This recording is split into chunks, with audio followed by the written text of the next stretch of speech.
கிறிஸ்துவுக்குள் பிரியமானவர்களுக்கு ஆண்டவராக இயேசு கிறிஸ்துவுடைய இனிய நாமத்தினாலே வாழ்த்துக்கள். இந்த நாளின் காலை வேளையிலே உங்களுக்கு நம்பிக்கையான உற்சாகப்படுத்தக்கூடிய தேவ வார்த்தையை உங்களுக்கு நினைப்பூட்டுகிறேன்.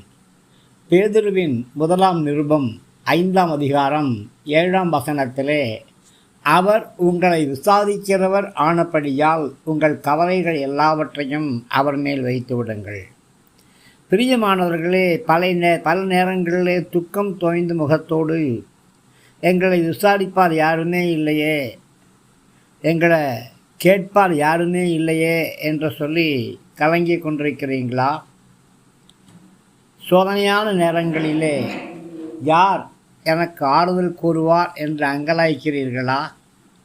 உங்களுக்கு ஒரு நல்ல செய்தி. உங்களை விசாரிக்கும்படியாக ஒருவர் உண்டு.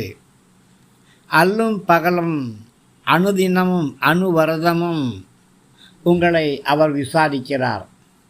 அவர்தான் இயேசு. உங்களுடைய சோதனையான நேரங்கள், கஷ்டமான நேரங்கள், இவைகளை நீங்கள் பொறுமையோடு சகித்து கொண்டிருக்கிறதை கர்த்தர் அறிவார். அந்த நேரத்திலே அவர் உங்களை விட்டு விலகவும் இல்லை, உங்களை கைவிடவும் இல்லை. நான் உன்னை விட்டு விலகுவது இல்லை, உன்னை கைவிடுவதே இல்லை என்று சொல்லியிருக்கிறார் அல்லவா? நிழல் எப்படி உங்களை விட்டு விலகாதோ, அதே போல உன்னதமானவருடைய மறைவும் உங்களை விட்டு விலகி போகாது.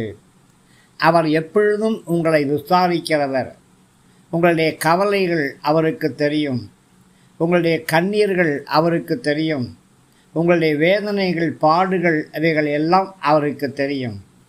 அதனாலே உங்களுடைய கண்ணீர்களையும் கவலைகளையும் பாடுகளையும் நீங்கள் கர்த்தர் மேலே வச்சுருங்க.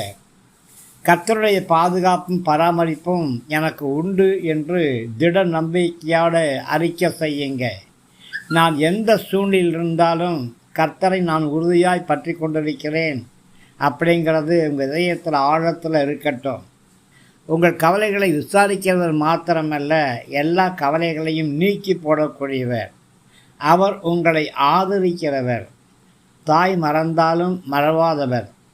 சந்தோஷத்தையும் சமாதானத்தையும் உங்களுக்கு கொடுக்கக்கூடியவர். தைரியமாயிருங்கள், திட நம்பிக்கையாயிருங்கள். பொறுமையினாலே உங்களுடைய ஆத்துமாக்களை காத்து கொள்ளுங்கள்.